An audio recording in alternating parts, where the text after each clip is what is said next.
Boa tarde, amigos. Aqui eu vos falo Matheus Chibus, do canal Cicatron. Em primeiro lugar, eu queria pedir a todos vocês que se inscrevam no meu canal. Eu aviso a todos vocês que a aula de hoje do curso de sobrevivência intelectual sairá hoje à noite, certo? Já está pronta a aula e ela sairá hoje à noite, certo? Agora, o curso de sobrevivência intelectual é nosso curso de formação intelectual de longa duração, análogo ao COF. Todos os nossos membros de nível 3 podem fazê-lo. Estão todos convidados. Bem, a Escola Superior de Guerra chamou o Alexander Dugin, guru do eurasianismo e um dos membros-chave do governo do Vladimir Putin, ao menos como influenciador intelectual, para ele publicar lá na revista deles um artigo convidado no qual ele defende uma opinião alternativa, certo? Quanto à guerra da Ucrânia. E a opinião do Dugin quanto à guerra da Ucrânia, eu acho que todo mundo sabe o que é, né? Todo mundo sabe o que é. Ele chegou eu já vi o Dugin dizer, inclusive, que a Rússia deve dominar toda a Ucrânia, inclusive a parte mais próxima do Ocidente, né? Inclusive Lvov, né? Deve chegar até Lvov. No caso, se você for ver bem, isso é mais uma prova de um fenômeno que as Forças Armadas do Brasil estão cada vez mais alinhadas ao bloco russo-chinês. As Forças Armadas brasileiras, ao contrário do que muitos dizem, certo? Elas estão em uma unidade de ação intimamente relacionada ao bloco russo-chinês, certo? E isso aí, ao meu ver, é algo que já vem há um longo tempo. Já havia sinais disso aí desde o governo Geisel. Por exemplo, a ação coordenada entre Brasil e Cuba, não é? Em Angola, certo? Que era uma coisa já muito estranha, certo? Mas o Vilas Boas nos mostra que esse processo já é algo longo. Já é algo longo. As Forças Armadas do Brasil são, ao menos a sua alta cúpula, não vejo isso tanto nos oficiais de patentes mais baixas, que é uma excelente pergunta. Por que isso é mais forte na alta cúpula? O que é que forma essa unidade de ação na alta cúpula? Como isso se formou? É algo que precisa ser investigado, né? Mas, a grosso modo, você vê que o Exército Brasileiro está firmemente voltado para a unidade de ação com o bloco russo-chinês. Não só o Exército, como praticamente, e as Forças Armadas no geral, como praticamente quase todos os que se dizem nacionalistas no Brasil. Na verdade, eles têm lealdade a um bloco russo-chinês, que é um bloco de dois países imperialistas, certo?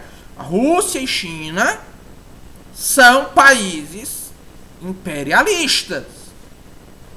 Você é um nacionalista e vai procurar submissão a países imperialistas, em regra, esse é o caso. E o atual governo federal brasileiro está em um estado de tensão geracional. Porque, ainda que eles sejam aliados dos globalistas, ainda que haja uma certa subordinação ao projeto globalista, eles muitas vezes se comprometem com o bloco russo-chinês. O Molusco, por exemplo, já disse que se deve parar, que o Ocidente deve parar de dar armas à Ucrânia. Meus amigos, a Ucrânia, sem armas do Ocidente, ela não dura uns 6 meses. E o Molusco sabe disso, minimamente. Certo? Então você tem uma união aí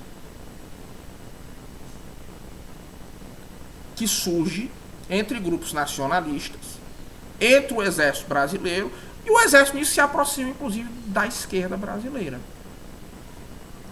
Até porque, como o exército, além disso tudo, ele é favorável ao estamento burocrático, ele é uma parte integral do estamento burocrático e favorável ao estamento burocrático, ele não tem, digamos assim, ele tem interesse em comum com a esquerda brasileira, que também é uma esquerda burocrática. E essa lealdade ao bloco russo chinês é tão grande que os militares brasileiros já dissuadiram, inclusive, o governo Bolsonaro de combater os membros do Foro de São Paulo. De tomar uma ação mais dura contra a Venezuela, Nicarágua e outras figuras da América Latina. Certo? Então, nós podemos dizer que o exército brasileiro, a cúpula do exército brasileiro, não vejo isso tanto nas patentes mais baixas, mas ela é algo intimamente ligado a uma representação brasileira dos interesses do bloco russo chinês. Ela está inserida nessa unidade de ação. Certo? Que é algo que o governo brasileiro, no momento, parece que não está entendendo tão bem assim. Eles não estão entendendo tão bem assim.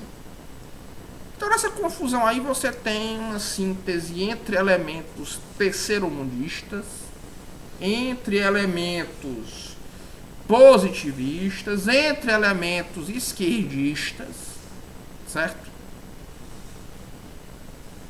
E chegam ao ponto de colocar o Dugin em um periódico oficial do Exército Brasileiro. Chamar o Dugin para o periódico oficial do Exército Brasileiro.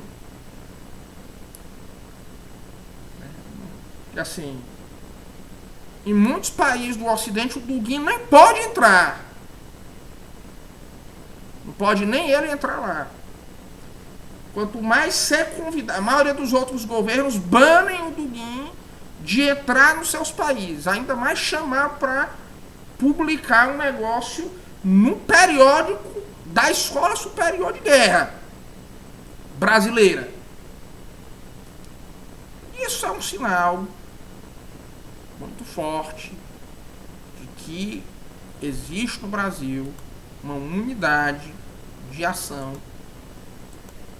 na qual estão as Forças Armadas. Que eu não vejo mais nem nas Forças Armadas de passagem aquele nacionalismo fiduciário de defesa do que é nosso. Eu já vejo que eles já são vassalos integrais do bloco russo-chinês a cada dia mais. É fundamentalmente isso. Um forte abraço a todos e até logo.